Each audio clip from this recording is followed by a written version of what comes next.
নমস্কার দর্শক বন্ধু, জয় শ্রীকৃষ্ণ, রাধে রাধে।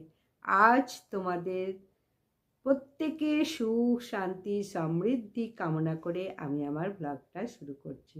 আশা করছি তোমরা প্রত্যেকে ভালো আছো, সুস্থ আছো। আমি এখন তোমাদের সামনে একটা গাছ সম্বন্ধে বলতে চাই। একটি গাছ একটি প্রাণ, প্রত্যেকেই জানো। আবার কোনো গাছ প্রাণ নেয়, কোনো গাছ প্রাণ দেয়। এরকম বহু যুগ ধরে শ্রীকৃষ্ণ ভগবান বলে গেছেন যে গাছের ক্ষমতা অপরিসীম।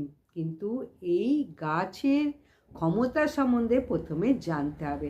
কোন গাছ বাড়িতে রাখলে অত্যন্ত শুভ, আবার কোন গাছ বাড়িতে রাখলে অশুভ। গাছ মাত্রই প্রত্যেকটাই ভালো, কিন্তু এর মধ্যে অনেক গাছ আছে যেটা মানুষের ক্ষতি করে। যাই হোক, আমি আজকে এমন একটা গাছের কথা বলবো যেটা মানে টাকার গাছও বলা হয়। প্রত্যেকের টাকা পেতে কার না ইচ্ছা করে। তাই আজকে আমি বলবো মানি প্ল্যান্ট গাছের কথা। এই মানি প্ল্যান্ট গাছ মানে কোন নিজে সৌভাগ্য ফিরিয়ে বড়লোক হতে অনেকেই চায়, তাই অনেকেই অনেক রকম নিয়ম মেনে চলে। এই বাড়িতে গাছ রাখলে সৌভাগ্য ফেরাতে পারে এবং আর্থিক উন্নতি চোখে পড়ার মতো হবে। ফেংশুই বাস্তু মতে মানি প্ল্যান্ট যে কোনো বাড়িতে খুবই গুরুত্বপূর্ণ, কিন্তু সঠিক যত্ন নিতে হবে, সঠিক জায়গায় বসাতে হবে। তা না হলে বিপুল ক্ষতি হতে পারে, আর্থিক কষ্ট দেখা দিতে পারে।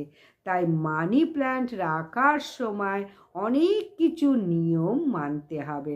কোথায় রাখবে তাই প্রত্যেকে ভালো করে জেনে নাও এই মানি প্ল্যান্ট সম্বন্ধে। এবং বাড়ির উত্তর পূর্ব দিকে এই মানি প্ল্যান্ট কিন্তু রাখবে না। যদি বাড়ির এই কোণে রাখো তাহলে আর্থিক সংকট কিন্তু আনতে পারে, চাকরির ক্ষেত্রে সমস্যা হতে পারে, এমনকি চাকরি চলেও যেতে পারে। এই গাছ উত্তর পূর্ব দিকে রাখলে পারিবারিক সম্পর্ক ভেঙে যেতে পারে। তাই উত্তর পূর্ব কোণে এই মানি প্ল্যান্ট রাখবে না। মানি প্ল্যান্ট সবসময় সরাসরি মাটিতে বসাবে না। দক্ষিণ পূর্ব কোণেও এই গাছ রাখো তাহলেও কিন্তু রাখবে না, তাতে কিন্তু সাংসারিক অশান্তি হবে, জীবনে কষ্ট হতে পারে। তাই সঠিক নিয়ম হলো এই বাড়ির পূর্ব দিক বা উত্তর দিক। উত্তর পূর্ব না, দক্ষিণ পূর্ব না, উত্তর বা পূর্ব। সবসময় উত্তর দিকে রাখলে সব থেকে বেশি শুভ ফল পাবে। আর যদি উত্তর দিকে না পাও, পূর্ব দিকে রাখো। এই দুটো দিক অত্যন্ত শুভ ফল পাওয়া যায়। একটা টবে রাখো এই গাছ, বা বোতলে রাখো, সরাসরি মাটিতে রেখো না। আর এই গাছ মরে গেলে বা পাতা শুকিয়ে গেলে সব সময় এগুলোকে কেটে জলে ফেলে দাও। সঠিকভাবে যত্ন নিতে হবে, কোনোভাবেই যেন গাছটা মরে না যায়। মরে গেলে কিন্তু বললাম ওটা কেটে কিন্তু সঙ্গে সঙ্গে জলে দেবে। ঠিক তুলসী গাছেরই মতো যত্ন নিতে হবে, এতে আর্থিক সৌভাগ্য ফিরে আসবে। এই যে টবে রাখবে সেই টবে বাড়িতে এমন একটা জায়গায় রাখো, উত্তর দিকে বা পূর্ব দিকে, ঘরের মধ্যেও রাখতে পারো। এটাকে ইনডোর প্ল্যান্টও বলে। তাই এই রকম একটা উঁচু জায়গায় যদি এই টবটা রাখো, খুব শুভ ফল পাবে।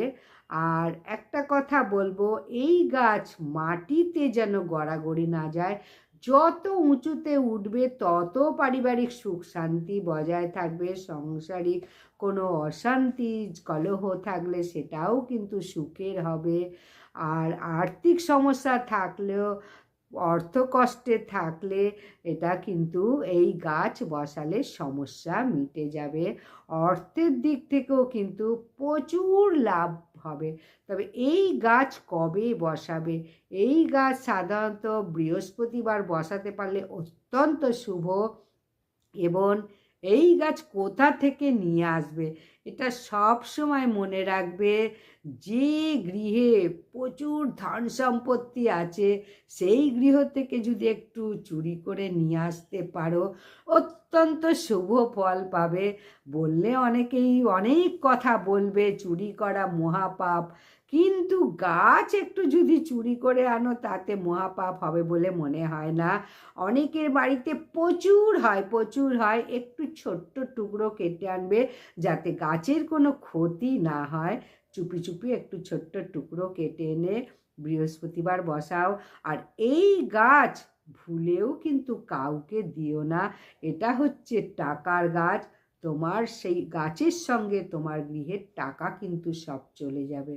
তাই অত্যন্ত সতর্ক থাকতে হবে। এই মানি প্ল্যান্ট গাছ বাড়ির সামনে লাগালে লোকে চুরিও করে নিয়ে যেতে পারে।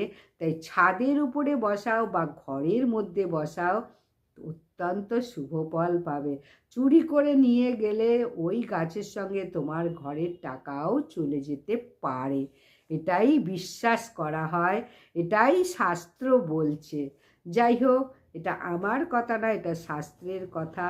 যদি কথাগুলো খারাপ লাগে মনে কিছু করো না, এটা আমি কিন্তু শাস্ত্র জেনেই বলছি।